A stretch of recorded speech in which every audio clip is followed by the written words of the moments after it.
Amici bellini, ci rinuncio, dopo un po' di giorni dove ho semplicemente detto la parola Kudasov, mi è venuta bene la copertina, onestamente, quindi cominciamo.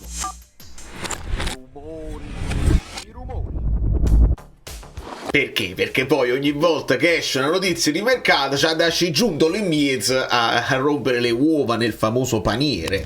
Nicola Giordano, benvenuto e benvenuti a tutti i nuovi iscritti, vi avete visto, vi siete divertiti, con il doppio video addirittura ieri, era inevitabile.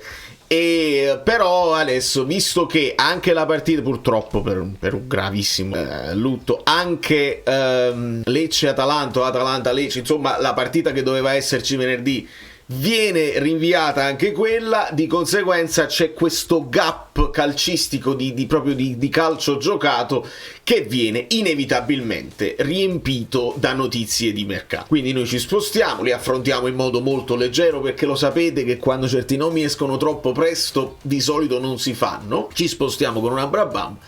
Ma questa è un'altra cosa e la recuperiamo dopo, perché mi state incalzando in tanti e non esiste, onestamente non esiste proprio, però facciamo un accenno. Più si avvicina la fine della stagione, più incalzano ovviamente, più aumentano le notizie su Osimhen, e sono la cosa che ci interessa di più, perché se noi abbiamo un pochino rimpinguato le casse, no? I famosi ne abbiamo spesi 150. Ve lo siete visto quel video vecchio a fine mercato? Ma dici, ma è uscito pazzo o padrone? No, non era uscito pazzo, era nelle logiche del nostro bilancio che si poteva fare. Poi si rientra già quasi della metà, perché poi ha speso 150, però è venuto per 75, quindi è come se avessi speso 75, ma il resto si potrà fare con la qualificazione ovviamente in Champions e con la vendita di Osimhen, che va sicuramente sistemato da qualche parte. Ci fanno sapere, ogni tanto escono le notizie sul Manchester United, l'Arabia Saudita è in testa, poi fidatevi o meno, io riporto quello che leggo. Ben Jacobs, non so quanto sia affidabile, è in testa la corsa per Victor Osimhen, che la scorsa estate voleva trasferirsi non lo so se lui voleva trasferirsi, questo già lo diamo per se voleva proprio trasferire. Le notizie provenienti dalla Turchia su un accordo con il Manchester United sono lontane dal vero. Dalla Turchia ci dicevano la cosa, sono lontane. E ribatte anche David Ornstein dicendo non è nei piani del Manchester United. Viceversa, due club di Premier League e un club saudita sono interessati a Frank Anguissa. Io perché sto diventando rosso? È una questione di Frank Anguissa. Ovviamente sappiamo la situazione di Anguissa, tanto scade nel 2027 perché il prolungamento ma non c'è l'accordo. Allora il 2027 significa che è scattata quella clausola a favore del club, la famosa cosa che scatta con una PEC, di cui ovviamente abbiamo parlato molte volte e che non sempre fa piacere ai giocatori. Tra l'altro ci stanno raccontando di un Anguissa, l'avete notato anche voi, no? Ma lui non ha niente contro i tifosi, la città, eccetera eccetera, per motivi familiari vuole cambiare l'aria. Va bene, che significa per motivi familiari? Penso che un po' tutti, poi alla fine sì, magari qualcuno lo fa per soldi, magari qualcuno lo fa per ambizioni di giocare da qualche altra parte. Anguissa sappiamo che ha giocato in tutti i campionati, in Spagna, è stato in Francia, è stato in Inghilterra. Forse gli manca la Germania, ma c'hai proprio bisogno di andare in Germania. Prolungamento a lungo termine, ma non c'è ancora un accordo, ci dice. Insomma, Anguissa dobbiamo immaginare che sia da considerare in partenza. Speriamo ovviamente che se scatta questo prolungamento automatico almeno non ci perdi dei soldi, perché dovresti dargli un valore a quello che è Anguissa. Noi lo conosciamo bene, quello che può dare Anguissa quando sta in grande forma, sappiamo quello che non può dare quando magari è in ciabatte. Il resto del mondo non lo sa, perché noi siamo tra di noi, ci guardiamo nell'anno. Chelsea in forte pressing, anche il Monaco si sta muovendo in maniera insistente, il Napoli si è catelato attivando la clausola per il prolungamento, congiurando così un addio a zero. Vorrebbero essere questi motivi familiari, nessun problema, ma perché gli altri che se ne sono andati hanno schifata la pizza, che non avevano il problema con la città e con i TV, ma ci portano avanti questo tipo di narrazione e quindi nessuno se la prenderanno. Mercenario lo diranno lo stesso, ma chissà, mercenario, se te ne vuoi andare vattene, non tratteniamo nessuno che non vuole rimanere all'ombra del Vesuvio. Vedremo quello che succederà. Sudakov, arriviamo a Sudakov.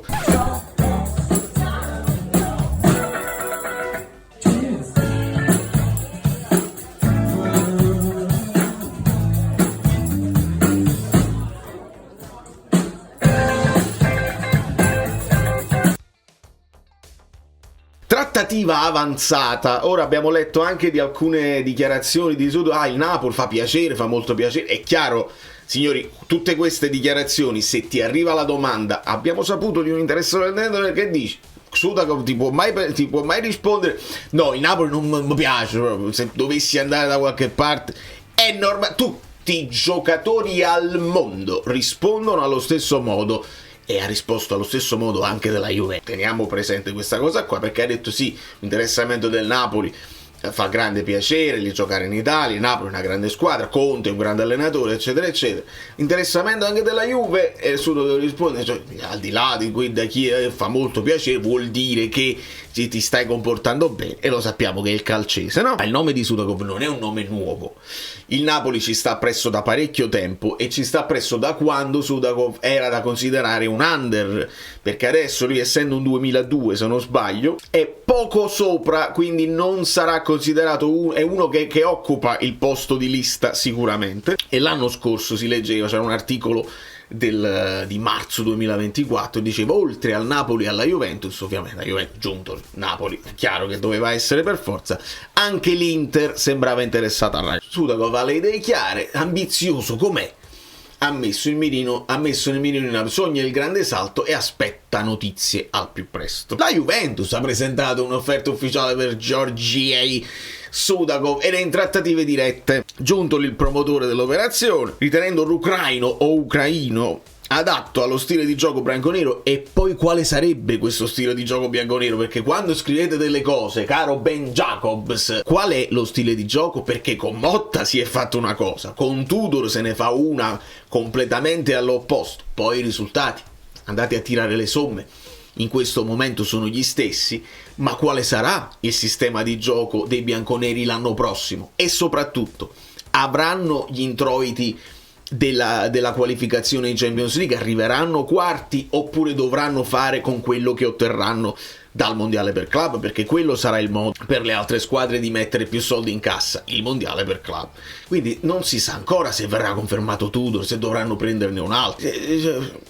Dai, anche Napoli e Brentford sono interessati, ma i bianconeri sono i primi a fare un'offerta concreta, ci dice Jacobs. Sudakov Napoli, i contatti con Giuffrida, attenzione, non Giuffredi, in questo caso parliamo di Giuffrida come intermediario, sono reali. Ma c'è anche il Bournemouth che prima vuole vendere in uscita Kerkez Huysen e forse un esterno, mentre lo Shakhtar mette fretta e chiede 45-50 milioni, alimentando voci perché il ragazzo piace pure all'Orello. Sono loro che stanno alimentando le voci, stanno mettendo in piedi un'asta. Io penso 45-50 sono parecchi, il ragazzo sicuramente è talentuoso, e chi l'ha visto mai, nel senso chi l'ha visto mai giocare partite intere, abbiamo visto highlights ovviamente. Nessuno finora si sarebbe spinto così in alto per il suo cartellino, il club non vuole scendere troppo. Questo è Gianluca Vidal di Ariana. Torna meraviglia al VAR, e questo lo dobbiamo tenere presente. L'Al-Hilal vuole Osimhen prima del mondiale del club, c'è l'apertura del giocatore, vediamo. Mentre si spinge ancora per Beukema, e qua si incominciano a incrociare delle voci, perché su Beukema è andato forte Pedullà per quanto riguarda il Napoli, e gli risponde positivamente Matteo Moretto, che sappiamo è la divisione più italiana di Fabrizio Romano, quindi è gente bene o male affidabile. Se cominciano a incrociarsi Pedullà, poi Moretto, poi magari si aggiunge un Di Marzio, la cosa diventa secondo me fattibile e plausibile. Si continua a monitorare il mercato dei difensori, come il Milan avrebbero messo gli occhi su De Winter, altro nome che esce di nuovo, e ovviamente tutto quello che riguarda ex Juve, ex Next Gen viene linkato al Napoli per la presenza di Manna. Non ne usciamo da questo, ben conosciuto da Giovanni Manna, come se poi Giovanni Manna conoscesse solamente i giocatori della Next Gen. Conoscerà qualche altro giocatore, no? McTominay ovviamente non c'era bisogno di essere, si conosceva, ma anche altri giocatori, che magari un Rafa Marin che è stato individuato da là non veniva dalla Next Gen, era roba della cantera del Real Madrid. Insomma, si può andare oltre Torino per fare il mercato. Ovviamente il Genoa vuole monetizzare il più possibile, e su Osimhen anche interesse della Premier, Chelsea e United in testa. Lo stesso United che ci avevano detto non è assolutamente interessato. La Juventus potrebbe inserirsi, ma dipenderà dalle qualificazioni del mercato in uscita. La richiesta per le italiane è di 100 milioni. Mi raccomando, grazie a Orazio, mi raccomando, perché, e ritorniamo in una situazione più facile, sappiamo che Osimhen dovrebbe avere questa clausola di 75 milioni, che però sappiamo anche che vale solo per l'estero. Se lo vogliono in Italia bisogna andare a trattare con De Laurentiis, e non credo che De Laurentiis vada al ribasso in Italia, perché non te lo vuoi trovare contro. È un giocatore che sappiamo che in Italia potrebbe fare ancora alla grande la differenza per la sua fisicità, per la sua capacità di testa, per la sua velocità. Osimhen sposta punti, sposta tanti punti, non c'è niente da dire, e quindi se lo devi incontrare magari in Europa, te lo devi incontrare, se lo devi affrontare. Ma in Italia, se deve succedere, non possiamo ripetere situazioni tipo Higuain, perché quante volte poi dobbiamo vederci gente che ci esulta in faccia addirittura, che fa il gesto è stu colpa, non è proprio il caso. Quindi via. E io aggiungo anche: siete sicuri che ve lo potete permettere in Italia? Perché se è vero come è vero che l'Inter fa sempre un mercato di parametri zero e di soldi freschi ne spendono poco, il Milan si è mosso sì, però sempre nell'ambito di una trentina di milioni massimo per giocatore. La Juventus ha speso parecchio, possono spendere ancora, se riescono a liberarsi di Vlahovic probabilmente avranno un tesoretto da riversare sugli attaccanti, però poi ti metti addosso anche di nuovo uno stipendio pesante che finora ti ha messo in difficoltà. Quindi onestamente non lo so, io vedo più plausibile una situazione che lo porti all'estero.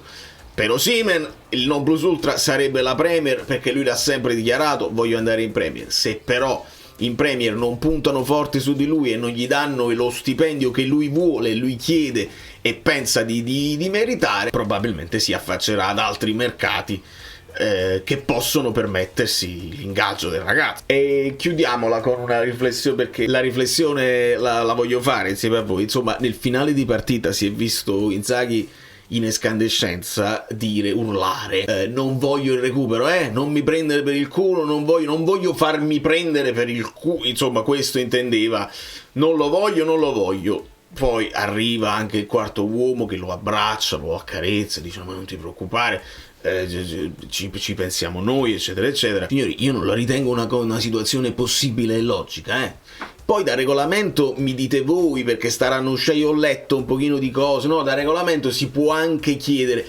ma lo puoi chiedere se stai tu in vantaggio o se stai tu in svantaggio, nel senso che io posso anche ma lascia perdere che è Coppa Italia, e quindi nella Coppa Italia i gol, un gol in più, un gol in meno, però esistono dei bonus, esistono dei giocatori che magari fanno un gol in più ed entrano in un rinnovo automatico di contratto, esistono delle penalità che tu dici: oh, hai pigliato un gol, non ti aumento il contratto per chi è così. Esistono quelli che vanno di scommesse. Se io mi sono giocato uno 0-4 pesantissimo e il Milan nel recupero con l'Inter distrutta ha la possibilità di fare 0-4, ma tu, Simone Inzaghi, chi sei per decidere che il recupero non va dato? Poi sta all'arbitro decidere. Tu dici c'è schiacciante superiorità, ci sarebbe da recuperare 3 minuti, 4 minuti, ma la partita non può cambiare. E ho notato, magari l'arbitro lo fa quando nota che l'offendente sta facendo melina e non sta nemmeno spingendo più di tanto, e chi sta subendo ha dato quello che ha dato. Ma in 4 minuti di recupero, se trovi dei giocatori che magari sono mentalizzati a farne almeno uno, quello della bandiera, può succedere una sciuliata su una zolla, potrebbero succedere degli infortuni, ne prendi un altro e quindi hai preso 4 gol invece che 3, oppure lo fai e ti ringalluzzisci, eccetera eccetera. Che significa questa cosa che uno urla all'arbitro e poi fanno quello che dice lui? È una riflessione che secondo me va fatta, nel senso che andiamo in regolarità. c'è da prendere il recupero, si fa il recupero, no che tu urli e quelli ti accarezzano pure, dici non ti preoccupare, è stata una partita storta, la chiudiamo subito perché sennò perché ti dobbiamo fare innervosire in questo modo. Milan poteva anche fare melina e innervosirli ancora di più. Come mai? Da New York, Valerio Fluido è tutto, vi abbraccio e vi bacio. È il mio anniversario di matrimonio, quindi nei commenti potete lasciare anche l'emoji dell'anello, così per quelli che hanno visto tutto il video sapranno anche questo. Un bacio.